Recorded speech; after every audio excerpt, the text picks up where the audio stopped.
अस्सलामुअलैकुम दोस्तों। क्योंकि ये जो है हमारा चैनल या वेबसाइट, इसका नाम ही जैसे आपको पता है पाशा की भाषा है। तो पाशा जो है वो कोई मुलाजम तो है नहीं किसी का, ना किसी अदारे की पॉलिसी उसे फॉलो करनी है, ना किसी सियासी पार्टी या किसी और किस्म की। तो एक आम इंसान है, जिस तरह आप दूसरे टीवी चैनल देखते हैं मुख्तलिफ लोगों के, तो वो क्योंकि किसी ना किसी सियासी जमात से या किसी के पे रोल पे होते हैं अंदर खाते, तो वो उसी चीज़ को लेके चलते हैं। तो मैं तो एक आज़ाद सा बंदा हूँ। तो इसलिए जो एक नॉर्मल आज़ाद आदमी होता है, आप भी जिस तरह हैं, तो वो दिन भर सब कुछ करता है, थोड़ी बहुत सियासी बातें सुनता भी है, करता भी है। कभी कोई लतीफ़े वगैरह हो जाते हैं, कभी कोई लाइट गुफ्तगू हो जाती है, कभी कोई गाना सुनना या कोई और म्यूज़िक वगैरह का प्रोग्राम होता है, तो सब कुछ होता है।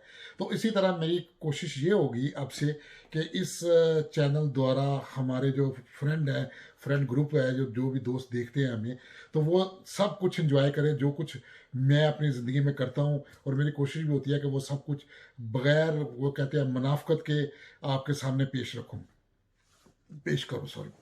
तो आज जो कि मैं मौजू बनाना चाह रहा हूँ वो है पंजाबी के कुछ मुहावरे। और ये एक सीरियल हम बनाएंगे क्योंकि पंजाबी बड़ी अच्छी ज़बान है और हमारी अपनी मदर लैंग्वेज है। We are proud to be Punjabi. मैं पंजाबी हूँ और पंजाबी ज़बान, लेकिन जानबूझ के हमारी ज़बान के ख़िलाफ़ प्रोपेगेंडा किया जा रहा है और इसको मिटाने की कोशिश की जा रही है, ख़त्म करने की। और ये कोई बाहर से कोई नहीं कर रहा, हमारे अपने ही पंजाबी जो हुक्मरान है, जो कि अलीट तबका है, क्योंकि उनका यहाँ स्टेक ही कोई नहीं है। उनकी औलादें भी बाहर हैं, जो नहीं है, छोटे हैं, वो बाहर ही जाएंगे, उनकी जायदादें भी बाहर हैं, वो उन्होंने वहीं रहना है। इसलिए वो बचपन से ही अपने बच्चों को पंजाबी से मना कर देते हैं, तो वो उनको इंग्लिश की तरफ ही डालते हैं, क्योंकि उन्हें पता है रहना तो अंग्रेज़ों में ही है। तो पंजाबी सीखने का फ़ायदा क्या है, पंजाब से दूर ही रहो। तो इस तरह पंजाबी ज़बान, पंजाबी कल्चर, पंजाबी सकाफ़त मिटती जा रही है। तो मैं खैर वो पूरी सकाफ़त के हवाले से तो नहीं, मैं तो दिलचस्प से जो मज़ाहिया जो चीज़ें हैं वो थोड़ी-सी शेयर करूँगा। और एक हमारे पंजाब की पंजाबी ज़ुबान के ख़िलाफ़ बड़ा प्रोपेगेंडा किया जाता है जी, ये गंदी ज़ुबान है। तो वो कहते हैं ना कि एक अक्सर लतीफ़ा सुनाया जाता है, वो प्रोफ़ेसर साहब जो थे या मास्टर क्लास में कह रहा था जी, पंजाबी दे दो मतलब होंदे ने, हर लफ्ज़ दे दो मतलब होंदे ने। ते किसी कुड़ी ने कहा मास्टर जी कढ़ के वहाओ, तो कहता कुड़िए बह जा, एहदे भी दो मतलब नहीं। तो अब ये अगर आप उर्दू में मतलब बयान करें यही जो लतीफ़ा, तो वो भी ऐसे ही होगा कि मास्टर जी निकाल के दिखाओ, तो वो कहेगा बेटा बैठ जाओ, इसके भी दो मतलब है। तो हर ज़बान में इस तरह दो मतलब होते हैं। और जो लोग दूसरी ज़बानों वाले जो हैं, या मेरे वो दोस्त जो स्पेन में रहते हैं, पुर्तगाल में रहते हैं, फ्रांस में रहते हैं, नीदरलैंड में रहते हैं, जहाँ भी जहाँ रहते हैं, जो वहाँ की ज़बानें जानते हैं, क्योंकि मैं खुद 10-11 ज़बानें जानता हूँ। तो इसलिए मैं बिल्कुल गारंटी से कह सकता हूँ, हर ज़बान में ये जो होते हैं ना मीठे मीठे गालियाँ, ये लफ्ज़ दो मैनों वाले, और ये हर दुनिया की हर ज़बान में होते हैं, कोई भी ज़बान हो। सबसे पहले बल्कि बंदा सीखता ही गाली गलौच है। खैर, इसको तो आप छोड़े, तो हम आते हैं आज के मुहावरों की तरफ।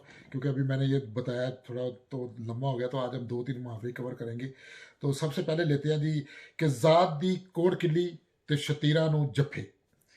अब ये मुहावरा जो है बड़ा आम बोला जाता है, बेशुमार लोगों को इसका मतलब पता होगा, कुछ को नहीं भी, तो मैं थोड़ा सा एक्सप्लेन कर देता हूँ।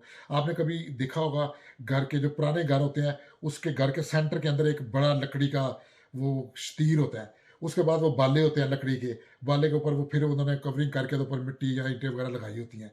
तो पूरे वज़न जो है ना वो पहले बालों पे होता है, तो बालों का वज़न शतीर पे होता है, यानी शतीर ने छत संभाली होती है सारी। अब वो छिपकलियाँ भी घर में अक्सर कोड किलियाँ होती हैं। तो आपने कभी देखा है कि वो कोड किली जब दीवार पे चढ़ती है या छत पे चलती है, तो जब वो शतीर के साथ लगती है ना, तो वो ऐसे जिस तरह वो अपने बाजू उसने फैलाए होते हैं और टाँगें, तो वो चिपकी होती है। तो ऐसे लगता है जैसे उसने शतीर को जफ़्फ़ा मारा हुआ है। और शायद कहीं उसकी सोच हो कोड किली की कि ये मैं जो जफ़्फ़ा मारा है, मैं अगर ना हूँ तो शायद ये शतीर और सारी छत ही गिर जाए, तो मैंने ही इसे सँभाला हुआ है। तो जब कोई आदमी इस पोज़ीशन में होता है, जैसे आपने देखा होगा अपने गिरदोनवा, कुछ सियासी कारकुन ऐसे होते हैं कि ना उनको पार्टी का लीडर कोई जानता होता है, ना वो पार्टी के लीडर को कभी मिले होते हैं, ना उनका पार्टी में कोई ओहदा होता है, ना कुछ, लेकिन वो वैसे ही हर सारा दिन गले में पार्टी का मफरल, या सर पे टोपी लेके, और ऐसे बस वो नारेबाज़ी करते रहते हैं, तू कौन मैं खाम-खा। या शायद कभी किसी जलसे जुलूस में या किसी मुलाकात में उनके कायद ने या लीडर ने कहीं थापा दे दिया हो तो वो उसी में खुश हो, मनु ते कायद ने थापा दिता सी मेरी। तो ऐसे जो होते हैं ना, वो जो वो समझते हैं, हालांकि उनकी हैसियत कोई नहीं होती, ना उन्हें कोई जानता होता है ना उनकी हैसियत होती है, लेकिन वो अपने आप को इस तरह शो करते हैं और साथ लिखेंगे सीनियर रहनुमा।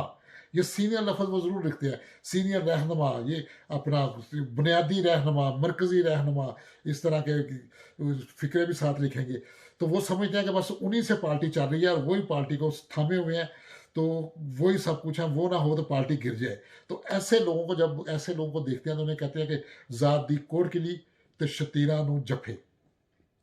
तो आगे चलते हैं। दूसरा दूसरा एक है, अब शायद कुछ लोगों को इस पे अक्सर एतराज़ करेंगे, लेकिन ये सबने सुना हुआ है और सबको पता है, और इसका कोई दूसरा लफ्ज़ भी नहीं है जिसम के हिस्से हैं कि बुंड च गूं नहीं ते कावां नू सैंता।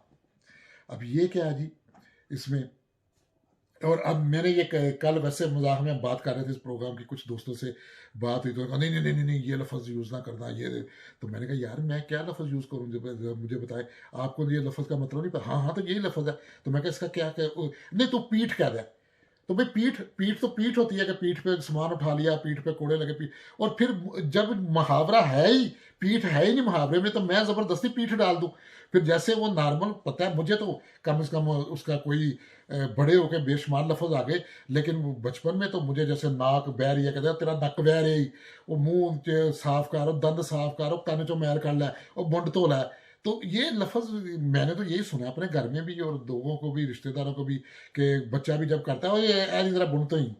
तो ये जो एक मुहावरा है, तो ये एक सिंपल है, इसको आप अब गाली लें या जैसे भी, तो ये दरअसल उन लोगों के लिए होता है जो कि यूज़ करते हैं कि वो उनके पास होता कुछ नहीं, शोशा उनकी बड़ी होती है, हर जगह बैठ के वो बड़ी बड़ी बड़के मारेंगे, बड़ी बड़ी शो करेंगे, तो और अपने आप को बड़ा दिखाने की कोशिश करेंगे।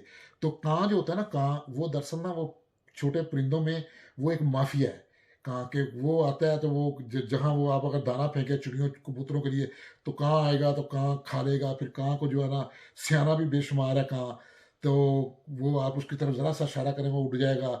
अगर किसी कां का बच्चा पकड़ लाए या कां मर जाए, तो वो कां कां कां करके सारे कां इकट्ठा कर लेगा।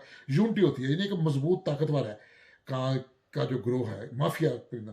तो आप जब आपके पास कुछ नहीं होता ना, कंगले से कंगला सा बंदा जब वो बड़ी बड़ी बड़के मारता है और बैठ के बड़े दोस्तों में अपना करता है, तो वो भी कहता है यार मुंड च गूं नहीं तो कावां नूं सैंता। तो ये ऐसा होता है। आगे चलते हैं। तीसरा तीसरा आज के मेरे ख्याल तीन नहीं कवर करेंगे, कि एक होता है नॉर्मल यूज़ करते हैं, थोड़ी विच बोता पै गया, या थोड़ी जो बोता पै गया। अब थोड़ी में बोता पै गया, कोई भी जैसे जेहन में आता है कि कोई पतीली है छोटी सी, या कोई बर्तन है, उसमें जब आप ज़्यादा चीज़ें डाल देंगे तो वो बाहर निकलेंगी, वो यानी वेस्ट होंगी, वो आप उसमें समा नहीं सकेंगे। तो ये हम उन लोगों के लिए यूज़ करते हैं जो, ये भी करैक्टर आपके इर्द गिर्द बेशुमार होंगे। तो यहाँ यूरोप में भी बेशुमार ऐसे करैक्टर मिलते हैं कि पीछे से वो बेचारे माँ की चूड़ियाँ बेच के, घर का पता नहीं कैसे फर्नीचर बेच के, या क्या किस तरह से वो पैसे उधार लेके इकट्ठे करके बड़ी मुश्किल से मेहनत की खातिर यहाँ आते हैं। यहाँ आके जब उनका जक लग जाता है किसी ना किसी तरीके से, सबका लीगल तरीके से नहीं लगता, कुछ का इलीगल तरीके से भी लग जाता है, कुछ का दो नंबरी में लग जाता है। खैर जब जक लग जाता है, या वो थोड़ा सा आके यहाँ खुलते हैं सोसाइटी, तो वो फिर जो है ना, बड़ी बड़ी आपने देखा होगा अक्सर लोग वो एवं किसी की गड्डी देके खड़ो के ऐ करके फोटो उतारेंगे, और फिर अपनी फेसबुक पे भी लगाएंगे, गड्डी किसे दी, गल किसे दी, एवं ला देंगे। तो दूजे लिखेंगे जी माशाल्लाह सुभान अल्लाह मेरा हीरो। या वो कहीं खाना खाने जाएंगे ना, तो खाना खाने ज़ाहिर फोटोग्राफी होती है, चलो ग्रुप में हो गई, टेबल भी आ गए, टेबल पे खाना भी आ गया, ये तो। लेकिन ऐसे जो होते हैं ना लोग, जो थोड़ी में बोता पहने वाला, वो स्पेशल खाने की प्लेटों की अलग तस्वीरें उतारेंगे कि ये चांपे पड़ी हैं, ये यानी अपनी वो एक दोस्तों की तस्वीर होगी, और साथ में दो चार पांच तस्वीरें स्पेशल खाने की होगी, जैसे कि खाना किसी ने जिंदगी में खाया नहीं है, वो पहली दफ़ा खा रहे हैं। तो इस किस्म के जो शोहे किस्म के होते हैं ना, छछोरे किस्म के लोग, इनको फिर कहते हैं देख के, वो छठ थोड़ी जो बोधा पै गया। तो आज के लिए यही, कैसे लगे आपको ये हमारा ये सिलसिला? तो अगर आप फीडबैक देंगे तो ऐसे मैं आगे भी ये इस किस्म का करते रहेंगे हम लोग मुख्तलिफ। और अगर आपकी कोई और राय हो, या कोई आपके पास जुमले हों, या कोई ऐसे हों, तो आगे हम डिक्शनरी भी, एक दो बड़ी अच्छी डिक्शनरी हैं ऐसे ही वर्ल्डों की, जिसका आप इंतज़ार करिए। कि ये जो हम दिन भर लफ्ज़ बोलते हैं, लेकिन मुनाफिक है ना, हम लोग मुनाफिक हैं, हम बोलते तो हैं, सुनते भी हैं, घरों में भी, बाहर भी, लेकिन इस तरह जब वो आएंगे ना तो प्लेटफॉर्म पे, जैसे वो दारू है ना, अक्सर मैं जानता हूँ मेरे 70-80% लोग दारू पियेंगे, लेकिन वो जब कोई कैमरा या पब्लिक देखेंगे तो छुपाएंगे, भागेंगे, या कोई अपना कोई रिश्तेदार आ रहा है, वो लुका लो लुका लो लुका लो, मेरा पुत्र आ रहा है, मेरा घर जाने से पहले कुर्नियाँ कर रहे होंगे, बीवी से डर रहे होंगे करके। और यार मुनाफिक आदमी, जब रब से कोई पर्दा नहीं है, जो दिल में है वो आपके रब को पता है, तो आप दुनिया में पर्दा किससे कर रहे हो? अपने आप को भी धोखा देते हो, लोगों को भी देते हो, और मुनाफिकत फैलाते हो, और यही मुनाफिकत बढ़ते बढ़ते बढ़ते बढ़ते बढ़ते एक रवैये में बदल जाती है, और ये एक बोसीदा मुआशरा तैयार करती है जो कि हमारा बन चुका है। तो मेरी तो कोशिश यही है कि मुआशरे से मुनाफिकत ख़त्म की जाए, लोगों को ये पैगाम दिया जाए, और जो मेरे दिल में है वो मेरे बाहर ज़ाहिर में भी है। तो आप भी ऐसे बने, जो दिल में है वो बाहर लाएं। अल्लाह हाफिज़।